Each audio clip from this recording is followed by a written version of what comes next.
tun ya irin son kafara inda akwai baiwa a yanta ta amma yanzu ba baiwa babu shi to shi a tufatar da mutum 10 sa masu kayan da za su yi sannan mace ne amma kowane fakiri daban-daban za su ba za ba mutum baki da shi 10 ba da kowane daya mutum 10 a dinka masa daya har mutum 10 zabi fakiri guda 10 dinka masa riga da wando da hula inda mace kuma dogon wando da riga da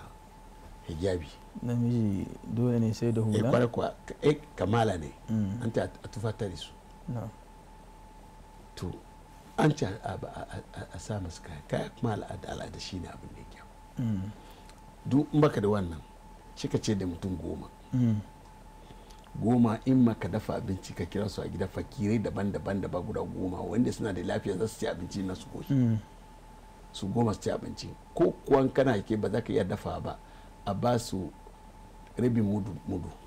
rabin kwano da cefane ka ba mutum 10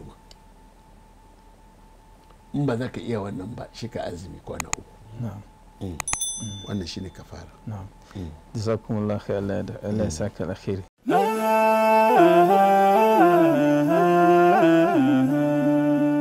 haske mai ne ga gidan kowa Afirka TV TV3 tafarkin rayuwa.